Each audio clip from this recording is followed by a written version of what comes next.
Welcome to Sex and the Solo Girl. Join your host, her inner circle, and expert guests weekly for chats about dating, secure attachment, the solo lifestyle, doing relationships differently, and of course, sex. And here's your host, Janice Formichella. What attachment style are you? Attachment theory is definitely having a moment. I think that it has for the last couple of years. But once you figure out your attachment style or tendencies, as I like to call them, what do you do with the information? That is what we're going to be talking about today. When I started Sex and the Solo Girl, becoming securely attached was one of the things I most wanted to focus on because I think everybody is capable of it.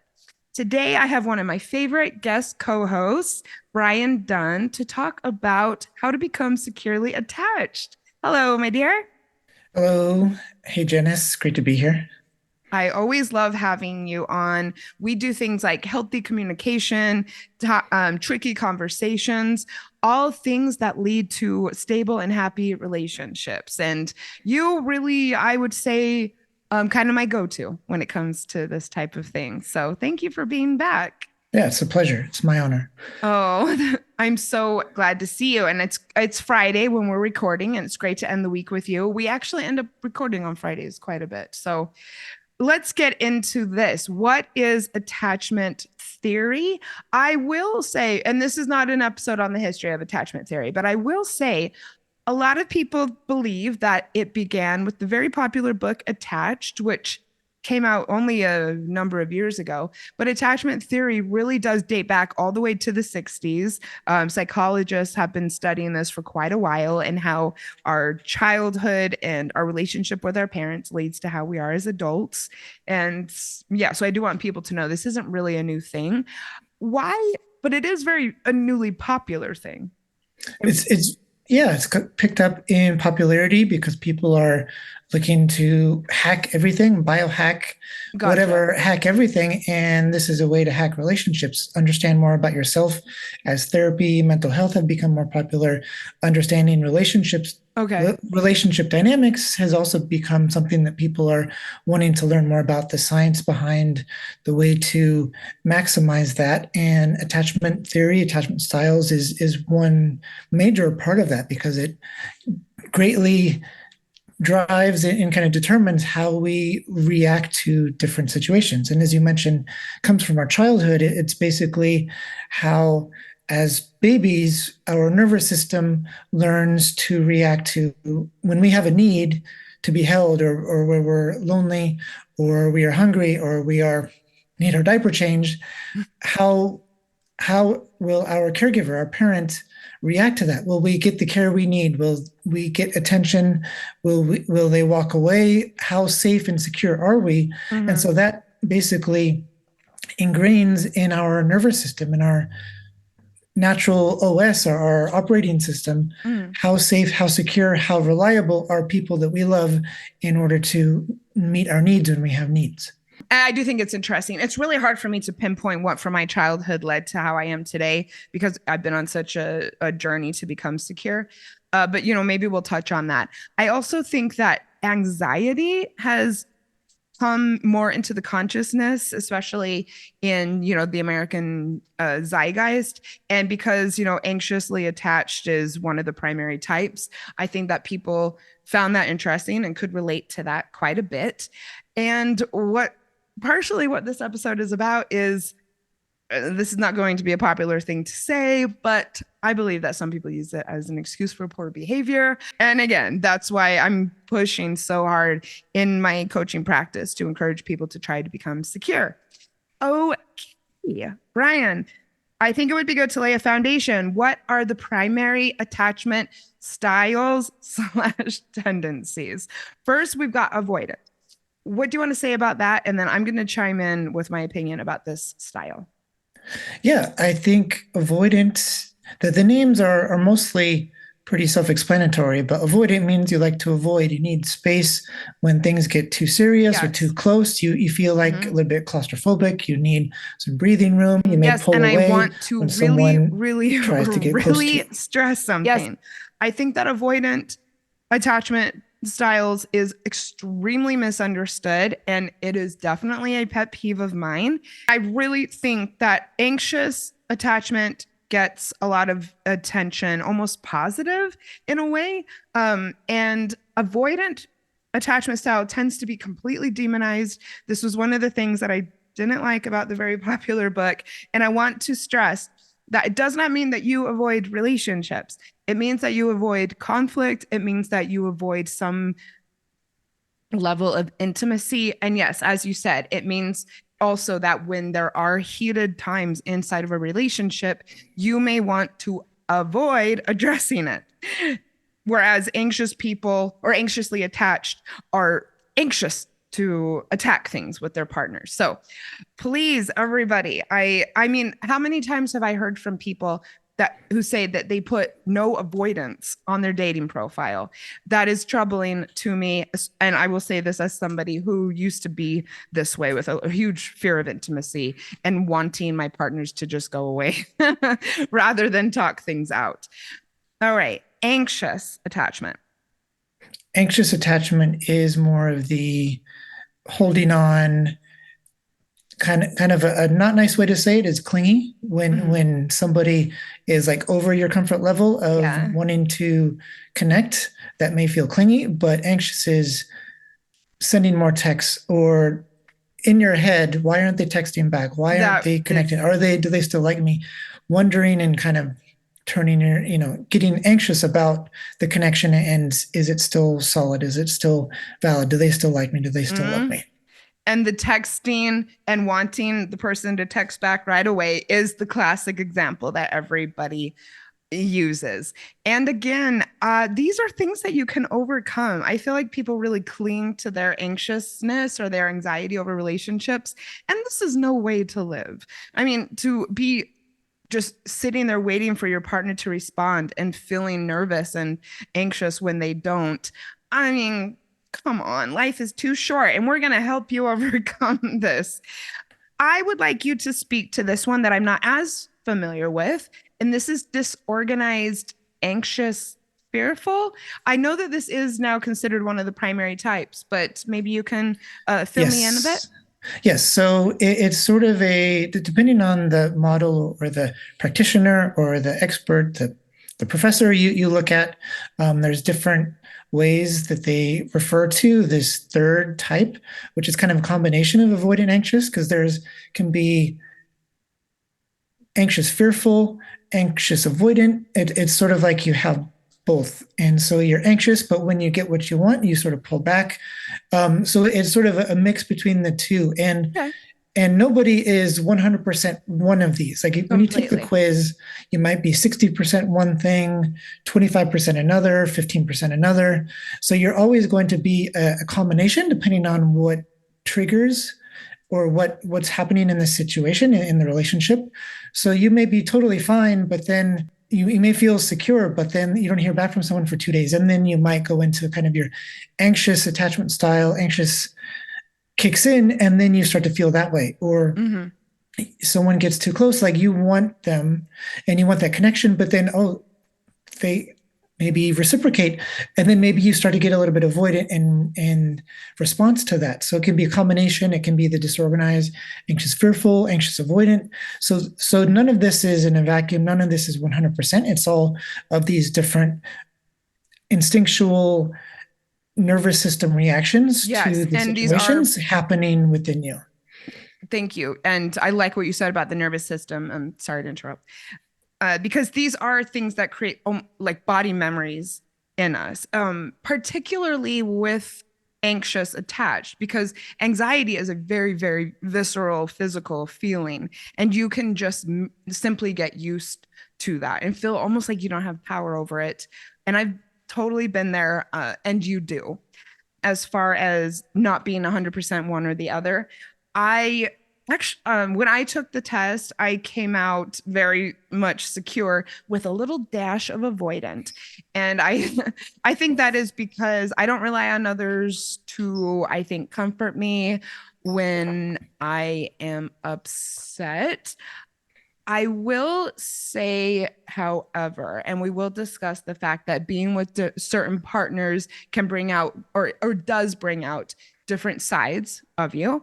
And I kind of almost laugh now because I'm in a very healthy relationship with someone I feel very comfortable bringing things up with. And I wouldn't say I really avoid it anymore. I do avoid tricky conversations with my friends, but yes, just an example of not being completely one or the other, and also giving yourself grace. No one's perfect. Yeah, so part of that is nervous system, kind of how your body reacts, and that affects your mind and your thinking. But part of it is also the stories, kind of the not the daydreams, but kind of the stories, the fantasies, or the what ifs, the catastrophizing, the thinking the worst is going to happen, thinking that the best is going to happen. It's kind of the stories we tell ourselves when we don't get a response, when we are worried that are they angry with me or are they pulling away? So those are the kind of stories that influence. If you're secure, you're not going to worry that, oh, they're pulling away. Maybe they don't like you anymore. Maybe you said something wrong. If you're secure and not avoidant, you're not going to worry that they're getting too close or they're going to smother you or take away your freedom. So it's a combination of the nervous system and influencing the stories that you think about, defining kind of the lens you look at the relationship or the situation through, that is secure or anxious, avoidant, etc. And do you want to tell us a little bit about your attachment tendencies before we get into how to become securely attached? Yeah, I also took a quiz, and there's plenty online. That some of the books have them, but I'm also like majority secure and a little bit of avoidant, a little bit of anxious. And I think those can come out at certain times, but I think overall it's sort of like calm, even keel, take most situations pretty well. And as we're going to talk about today, that can change over time. You can proactively work on that through therapy, through self-reflection, through different ways, going through different situations and handling it different ways. We'll talk about all that, but it can change over time. It can become more this, less that. And that's definitely a goal. Yes, completely. And I think I will say along those lines, I am proud of how I show up in relationships for sure. Like I said, not perfect. In fact, done a couple things recently that I am not 100% happy with myself over. But as far as changing over time, I got married really young. I did not grow up in a household with understanding a lot about healthy relationships. My parents never fought. We have come from a very enmeshed family. So I didn't really know what I was doing when I got into the relationship with the man that I would end up marrying. And I was hella jealous. I definitely at least grow up in a household where you have your partner and you know, like barely even speak to people of the opposite sex. And so I really want to stress that this was like 20 years ago. So I'm still embarrassed about some of the ways I acted in my marriage. Like I said, really, really jealous, very, very anxious if I didn't hear from him, very controlling. And then after my marriage, I was in a domestic violence situation I was in a bad situation with someone. And when I finally pulled out of it, I was very suspicious of people. I did not want to get close to anyone. I became just the classic avoidant. I still actually did date quite a bit, but anytime that it started to get really close and there was any like whiff of me being dissatisfied, I would just completely shut the guy off. And I dated some very conscious men too, who wanted to talk about what I felt was everything. Now I would have been like, hell yeah, let's get it out there. And I mean, I broke up with people because I felt like they wanted to have too many conversations. And then went on the kind of spiritual personal development journey that I'm on now and decided these relationships were completely throwing my life off track. I'm being ridiculous. Everything's imploding in my face. And yeah, I decided to take a look at myself, took a break from dating, and I really knocked it out of the park. I have to say, I'm proud of my growth. Yeah, that sounds like an amazing journey of healing, detoxing, personal growth, and just kind of decentering things that don't work for you and focusing on relationships and yourself that do provide and bring good things to your life. Yes. And I'm so much happier. My relationships have been so much better. I've been able to pinpoint healthy men as well. My current relationship, I'm really stoked about. So our point is, can you change your style? Yes. And this is something else that troubles me about the current dialogue around attachment theory, is that people act as though this is encoded in them. I think a lot does go back to the fact that there's so much conversation around the fact that this is something that goes back to our infancy, but it is not encoded in us. And this is why also I'd say, I don't like when people say, I am anxiously attached. I am avoidant. You aren't these things. These are tendencies. These are things that you learned over time. These are coping mechanisms that have worked for you to a certain extent. But I mean, you can always try to become better. What do you think about this and the conversation around? Definitely. I like what you said. You are now able to pinpoint, like your radar. You worked on your radar to identify partners who are better for you, who are more secure or have like a more healthy relationship style with you. And I think it goes back to the self-reflection and knowing what it is about yourself. There's a great philosopher / relationship expert named Alain de Botton, and he talks about how we don't look for the best person for ourselves. We look for somebody who's going to wound us and drive us crazy in ways that are familiar from when we were growing up. So somebody who seeks out an anxious partner because they're avoidant, or vice versa, or somebody who seeks out somebody who they have to win their approval, they're doing that because it feels familiar, because they always had to strive for their parents' approval, to get their dad's approval, or whatever it was. So it feels familiar. When something feels familiar, you feel safe, even though it's not necessarily healthy. But by going through the process of detoxing, of reflecting, of growing and healing, your radar gets better at picking people who are better for you, not necessarily who just feel familiar. Absolutely love it.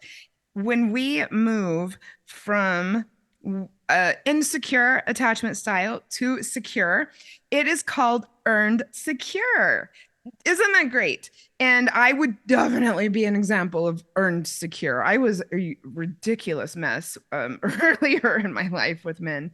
I have a great resource. And this is how I came up with the term earned secure, or where I discovered it. I am very serious about helping people. I'm actually going to have an entire program called Becoming Securely Attached.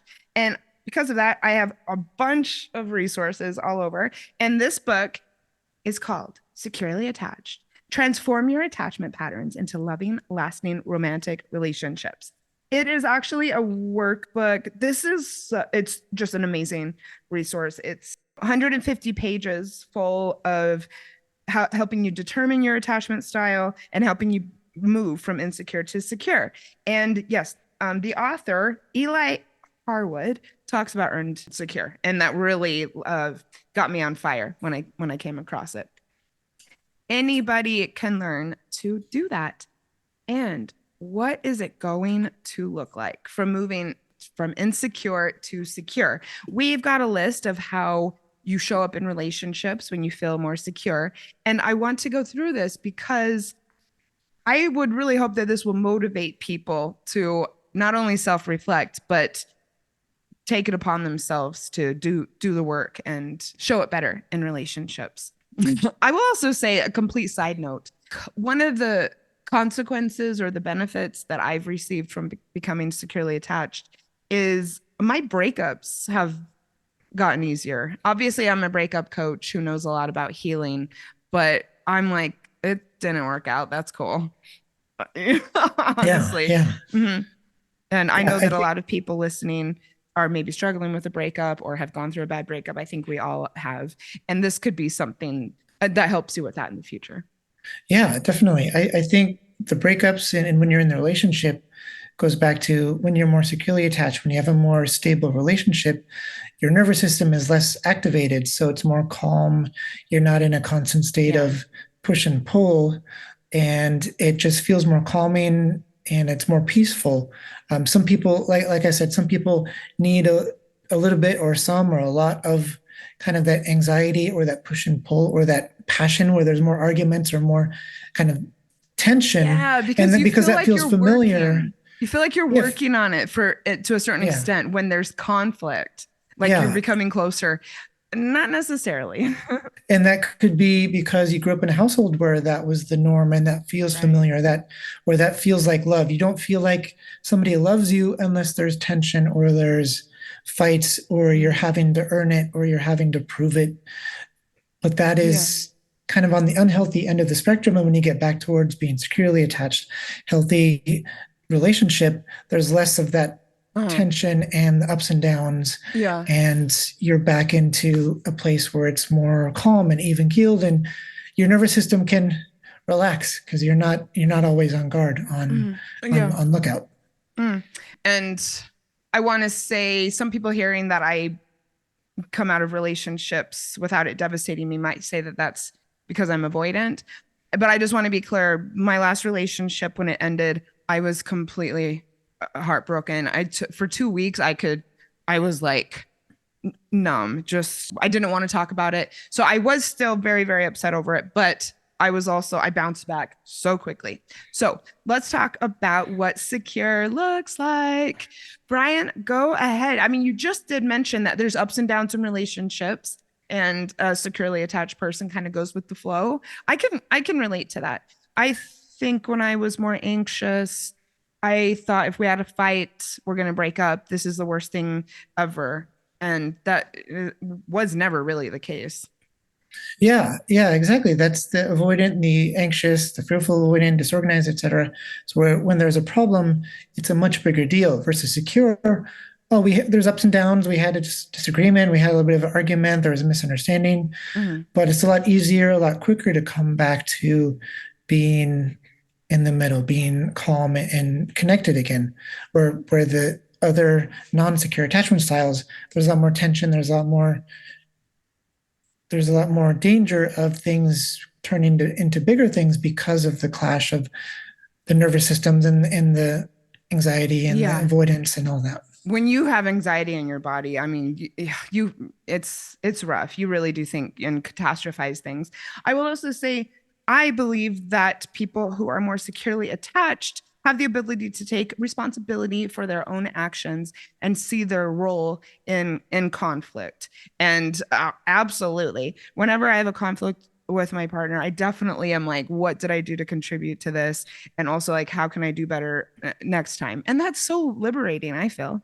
Yeah, that's the understanding, the empathy, and looking at the relationship is not you versus me. It is us, it's we, Yeah. and how are we both making this better or worse, and how can we be partners in this? Mm-hmm. And then that includes not keeping score in relationships. You don't pull back to, well, last time you said this. Yes, And totally. it's not about being right, it's about coming together. Mm-hmm. Oh, completely. And also, I think for the most part, understanding that in a conflict, there's not a winner, or at least it would behoove us not to see it that way. Let's talk about self-soothing. This is something that I think Brian and I are really good at, and why I believe that maybe this is why we have a dash of avoidant, is because we're just like, I got this. I don't need you to help me. So, self soothing is the ability to regulate your own emotions. This especially applies to people who have anxiety and who would consider themselves having an anxious attachment. And that is because they would be looking externally for their partner to help regulate them.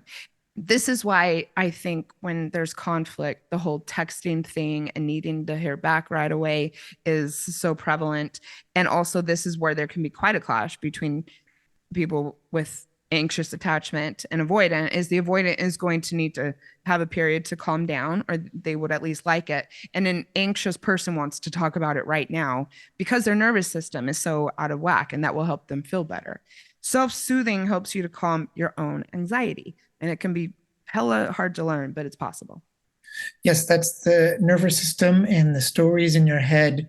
Where secure attachment style, you're able to calm yourself, calm your own nervous system, understand there's a reason they're not texting. Maybe they're busy at work, or they haven't seen the text yet, or they're talking to a friend and they can't get back to you right in that moment. But the insecure attachment styles need the external soothing from that other person in order to soothe their own nervous system, their own stories, because they're not able to do it by themselves. And I promise everyone listening, I know when you are full of anxiety in your body that it can really, really feel like it's taking you over. And you really, really, really can learn to do this. I did an entire episode on this for breakups, broken hearts, and moving on. I will link to it in the show notes. I give lots of tips as far as self-soothing goes. And also I have to say that I used to be very anxious whenever anything negative would happen in my life. I would pick up the phone and just like, who can I get in touch with? Who can I talk to about this? It was very dysfunctional. And I put a lot of pressure on the people in my life to constantly be solving my problems and not asking for consent before I unloaded on them. And it was a bad cycle. And now I don't really do that at all. I do have friends who I will go to for things, but it's not like I feel like I have to. Two of my tips, I think that people might think that this is cliched, but getting outside and going for a walk helps me a lot. Distracts me almost instantly. And just breathing, you know. And like conscious breathing, not just some people, if they never consciously breathe, like in meditation or yoga. Yeah, don't stop breathing. Of course I breathe. But when you think of just taking a moment to, whether that's 4 seconds in, hold it for a couple seconds, 4 seconds out, just kind of slowing down your breathing, consciously thinking about your breath. That's the important Perfect. Putting on some happy music helps me a lot. And this is maybe a tiny bit next level if you are not used to regulating your anxiety, but this motivates me personally, and I'm not perfect at it, as my boyfriend will tell you, but thinking of the consequences of your actions and acting on anxiety often leads to some bad shit.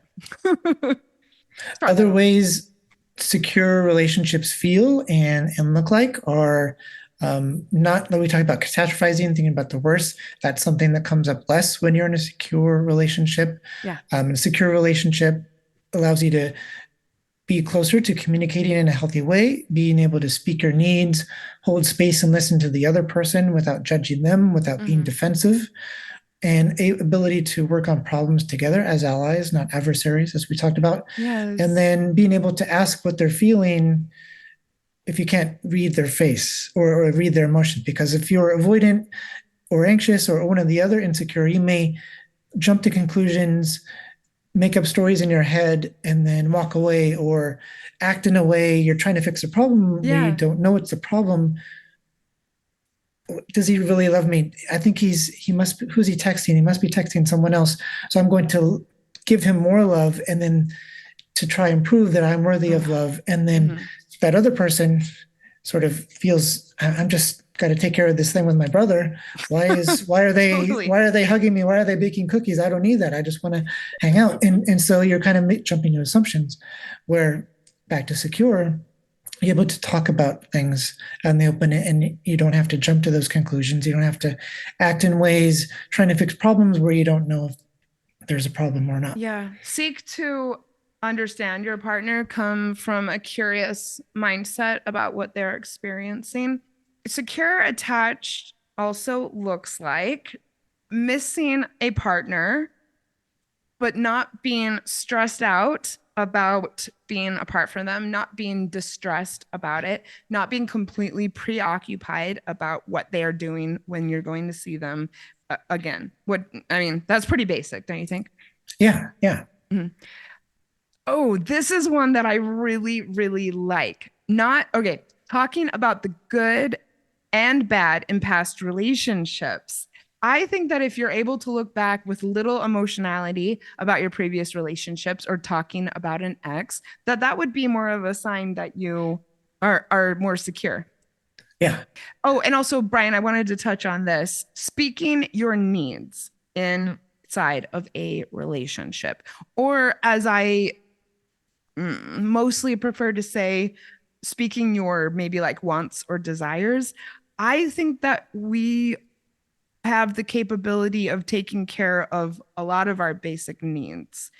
So I don't know, maybe it's linguistics, but I think that especially within attachment theory, there's a lot of focus on needing your partner to do various things, needing your partner to comfort you, needing your partner to text back. I've even heard recently by some people who are considered relationship experts that if you need to know where your partner is all the time, that's some type of valid request. I'm like, what the hell? Yeah, yeah. I think the difference is kind of complaining and or whining or whatever it looks like, doing things, protest behavior, kind of holding on behavior versus there's an underlying need. I'm saying all these things, but my underlying need is to spend more quality time. If you're complaining, you never take me out anymore. We never do anything anymore. You're complaining, and it maybe you're kind of taking things to an extreme level where, oh, last night we did this thing, where it becomes about like a logistics or a semantics thing. But the underlying need is I want to feel closer and connected. So if you can get to a place where you can state it in a way as I want to feel more connected to you. I miss when we used to do stuff like this. Mm-hmm. Would you be open to talking about how we can do more of XYZ? And then it's a discussion about fulfilling a need within the relationship, spending more time together. I miss when we used to go hiking on the weekends, and now we're too busy. It's 2 years in. I really enjoyed spending time in nature with you. Can we do that rather than turning it into a complaint or sort of a problem to that's beautiful. That's on them. I mean, think about how your partner feels, for crying out. Yeah. And I think what we're saying is making requests is absolutely valid. Mm-hmm. And yes, speaking your needs. I wanted to make sure in this overall discussion of attachment theory that there's can be a tendency to think that secure is the only right attachment style or the only correct one or the only healthy one, where I just want to remind people that even if you take that quiz and it comes back anxious or avoidant or whatever it is the major one, just remember it doesn't mean you're bad or broken. Or a lot of people sort of catastrophize. I'm going to be single forever. I'm avoidant. I'm anxiously attached. So it doesn't mean that. It doesn't mean there's anything wrong with you. It just means you just have a different reaction to normal things that happen in relationships, a different nervous system reaction. And there are positive traits that even come from those. So on the anxious side, you're more aware, you're observant. You can be more in tune with the emotions and needs of others. You might be more caregiving or have the ability to form deeper relationships because you're more in tune with them. On the avoidant side, it might make you more independent or creative, resourceful, resilient. So there are positive things. It's not like anxious bad, avoidant bad. You must change. There are positives and challenges with all of these, and so it's please don't listen to this and think, oh, I'm screwed. I'm going to be single forever because until I become secure. This is all accepting what we are and accepting the good things that have come about from how we grew up and how we behave. I really appreciate you saying that because I am so adamant about encouraging people to move towards secure, it could come off that I am being judgy. I'm not. I really just want to empower people. I've experienced what it's done in my own life to move in that direction, and it excites me. And so I want to share it with others. But absolutely, you are completely right. I mean, we all got fucked up by our parents, so don't blame yourself. I think the important part of all of this journey is becoming self-aware and reflecting on how you act and how you are and how to course correct when that sort of takes over autopilot, when there might be a different way to do things, just kind of resetting the radar, resetting the pattern while still embracing being observant and in tune with others' emotions or being independent and creative, keeping that while correcting, self-correcting back into a place that will give you better, stronger, deeper, healthier relationships. Oh, yes. This is one of my favorite talks that I've had on this podcast so far. We're going to take a quick commercial break. And when we come back, we're going to talk about how to do this. It is not click of the fingers, or you don't snap your fingers and do this. You don't just decide to wake up and do better in your relationships. This is something that you have to commit to. It's a journey. It is making goals. It's trying things out. And we're going to get down to that. We're going to talk about how to do it, what it looks like in the early days of a relationship, what it looks like once things get more serious, and how to use this to improve your life. A lot of you know that I am a breakup coach, but did you also know that I work one-on-one with singles to maximize their solo chapter of life? My program, Single and Secure, offers customized packages that include things like becoming securely attached, visualization and manifestation for the future, learning to embrace and love your single life, getting ready to date again, self-pleasure, preparing for your next relationship. Let's have a chat to talk about how Single and Secure can add fun and power to your life. Schedule your free intro call using the link at the top of my show notes. Welcome back, everybody. I am loving this talk so far. I feel totally revved up and turned on. Let's talk about how to move from insecure to secure. Brian, why don't you take over? Yeah, and we talked about identifying, understanding, self-reflecting, and on your attachment style. That could be reading books, taking the quiz, just knowing, oh, I took this quiz. I know what I'm working with. Awesome. And that can explain some of the behaviors I've shown in the past, why I get anxious when they don't respond back, or when conversations pause. So just knowing your patterns is like the first step of becoming more securely attached. And this takes a desire to be better. It takes self-reflection. And I want to say, go and do these quizzes, get this workbook. I think a lot of people assume that they're one way without really investigating.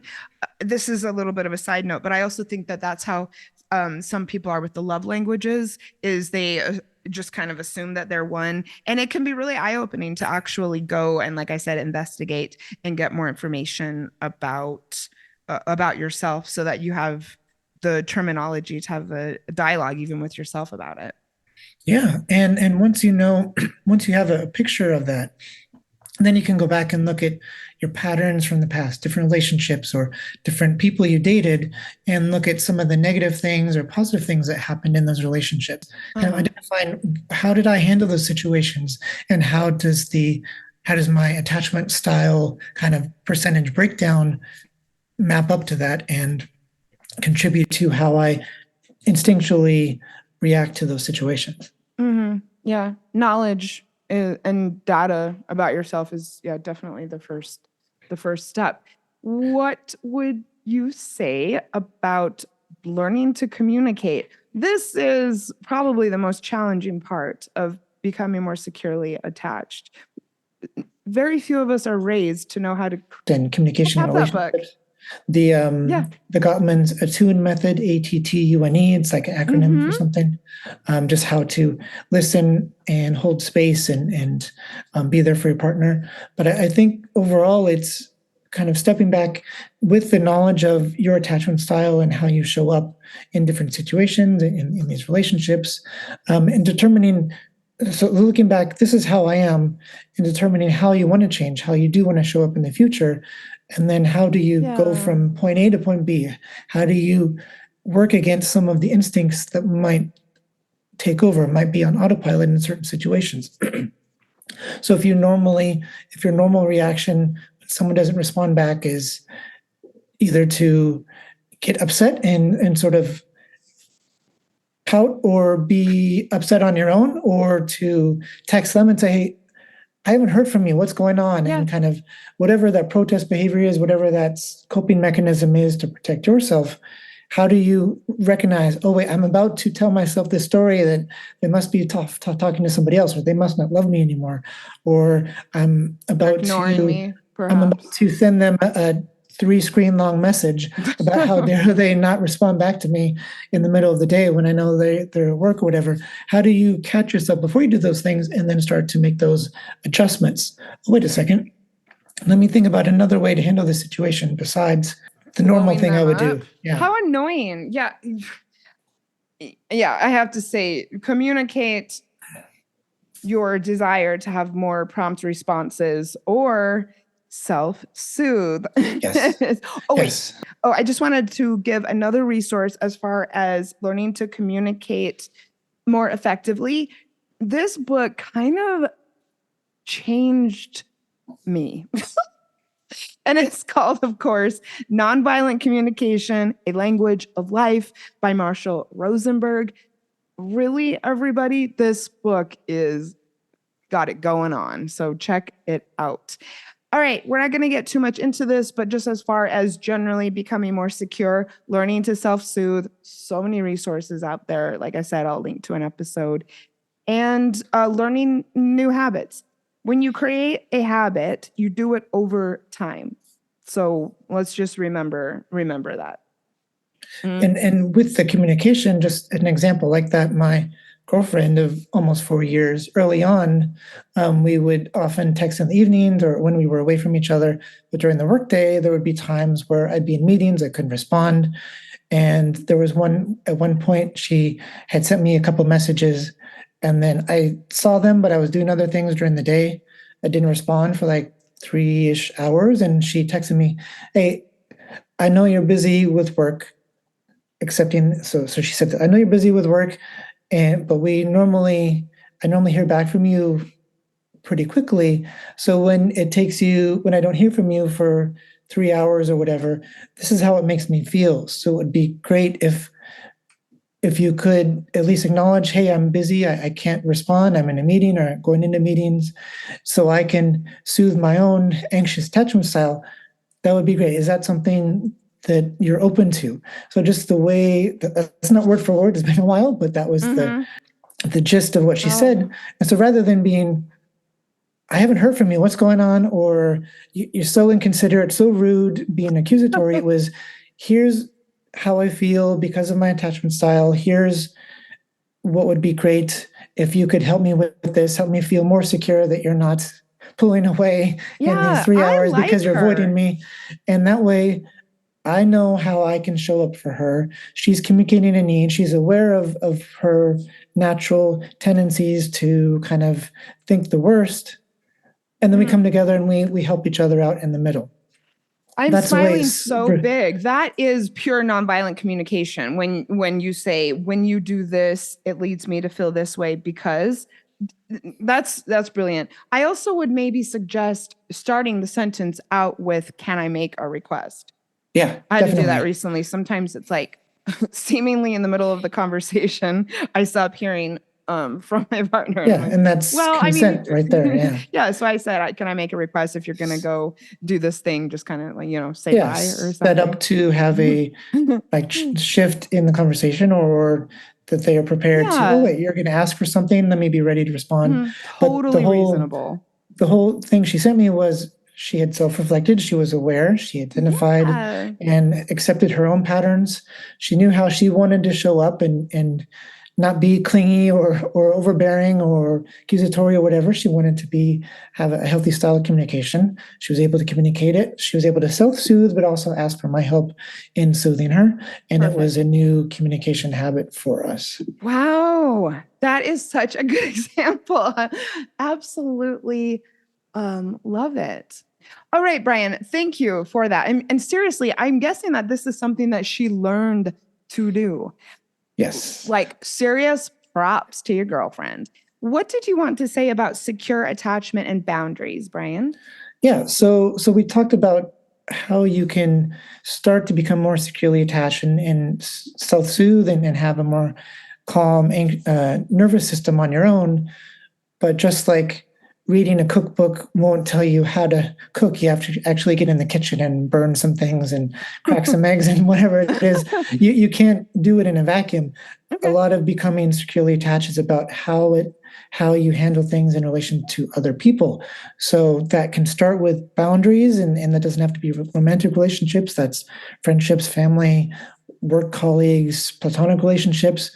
But boundaries, there's a lot of talk about that. But of course, boundaries are to protect yourself not to control the behavior of others. Mm-hmm. So when you're trying to control someone else's behavior, that's more of an ultimatum. Just think of an example of a parent saying, well, you can go do an art history degree if you want, but I'm no longer going to pay for your college tuition.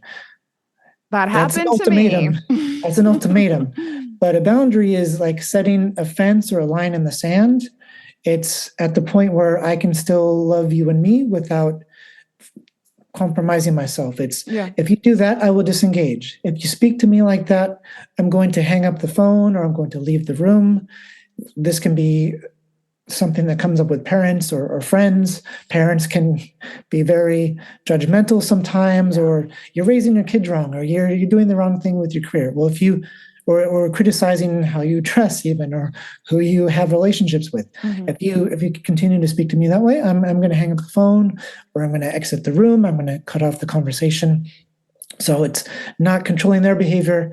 It's giving consequences for them not following what you have requested for how you would like to be treated or spoken to. Which is taking responsibility for your own experience and your own emotions completely. I do also think there's something to be said for respecting people's boundaries.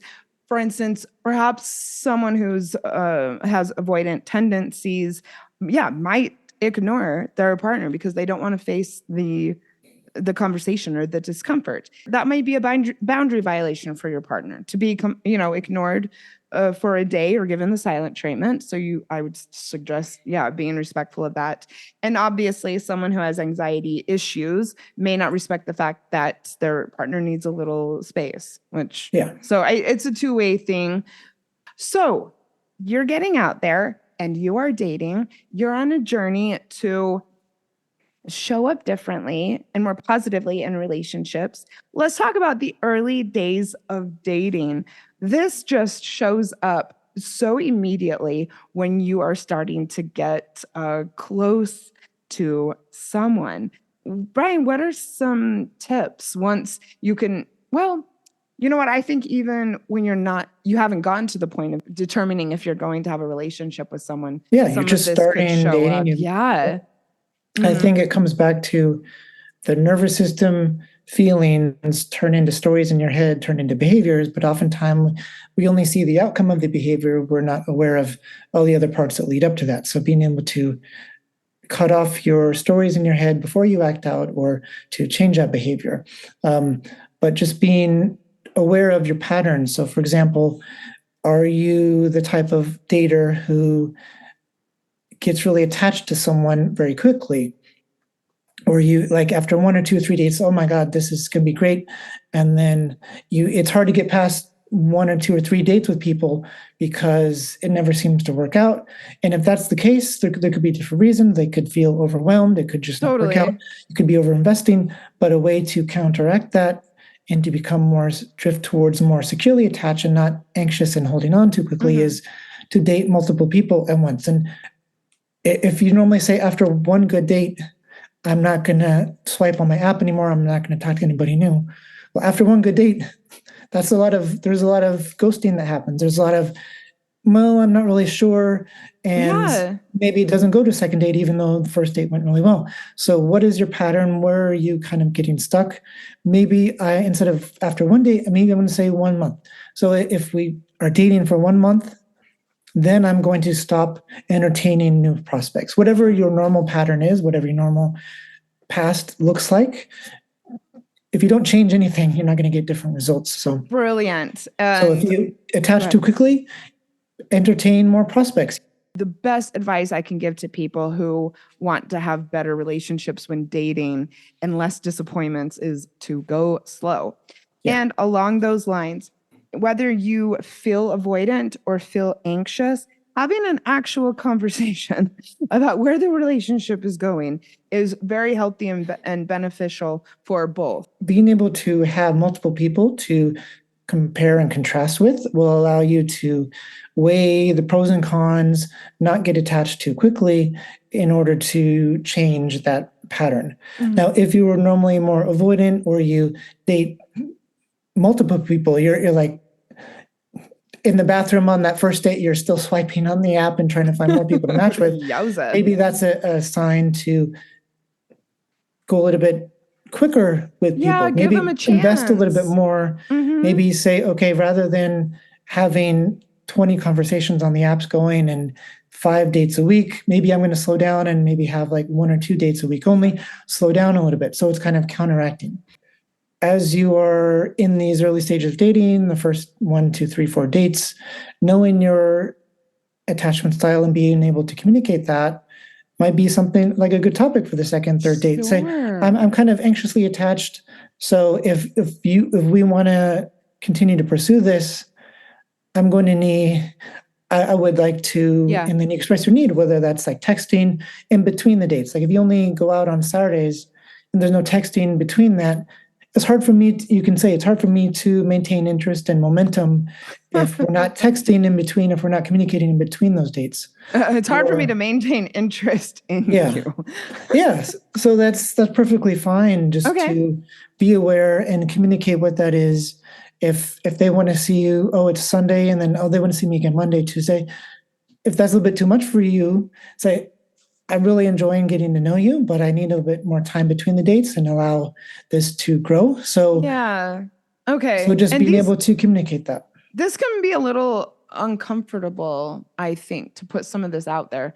But again, the discomfort is sometimes where that's where the growth happens, outside the comfort zone. Yes. And being able to communicate that, because otherwise you're just waiting, you're assuming, you're hoping, or you're walking away. Maybe your pattern is, it's not working, I'm going to walk away, I'm going to ghost them, or I'm just telling them it's not working. That's a coping mechanism sometimes to avoid the growth, avoid the confrontation and walking away, rather than taking something that could be great. Because if you were, and being able to tackle that, because if you're always walking away or you're always sticking around, even though there's a lot of red flags or a lot of things that aren't working, those are things where, would you rather spend a year with somebody who you knew in 2 weeks it wasn't going to work with just because you're afraid of being alone? Would you rather walk away from 10 great people than learn how to communicate what you need on date 2 or 3? Or frankly, having them walk away from you because they're not enjoying it. And this whole episode is about reflecting and knowing who you are and achieving better results in dating. And you can't do that if you're doing the same thing you've been doing the last 6 months or year, 10 years or whatever. Like I was just saying, how's that working for you? I posted this on my socials a couple weeks ago. And that is, when you feel more securely attached, you go into a dating situation looking at how they treat you, looking at how you get along, looking at your compatibility, and then screening people more than, as you put it, Brian, auditioning or waiting to be chosen. I think that is absolutely brilliant. And also remember, this is what you deserve, for sure. Brian, this has been such a good episode. I love talking about this stuff. So thank you so much. Yeah, it's been a great conversation. It's been my pleasure talking to you about this today. And I'm looking forward to more conversations like this. Yes. And also thank you for being securely attached and all the work that you've done over the years, presumably to become earned secure. Everybody, we are going to come back with another episode on attachment styles in the early days of a relationship. These things can really, really start to pop up when you start to get close to someone. And then attachment tendencies inside of a relationship, where it can really start to get really good and juicy, especially when 2 people are just generally committed to continuing how to learn to be better for themselves and others. So please, please, please stay tuned. That's going to be a fun episode. I'm looking forward to it, Brian. Me too. Before we end, Brian, where do you want people to come online and hang out with you? You can find my website with some various articles and a way to get in touch with me at briancdunn.com. And you can find me on Instagram and TikTok at mrbriancdunn. And everybody, if you would like to come and hang out with me, let me know what you've thought of the new podcast so far. Let me know what you think about becoming securely attached. What has been your biggest challenge when it comes to making change and heading in this direction? We would absolutely love to hear from you. I am on Instagram at Janice Formichella. Please go to the show notes if you don't think you can possibly spell my name. I would just be tickled pink to have you go over there and DM me. And with that, keep your eyes on this space because we will be coming back with more and more content on becoming securely attached. See you then. Bye, Brian. Bye-bye. Thank you for listening to Sex and the Solo Girl with Janice Formichella, the podcast for those who want to add more flavor to their relationships with themselves and others. If you liked today's episode, make sure to head over to Instagram and let her know. See you next week.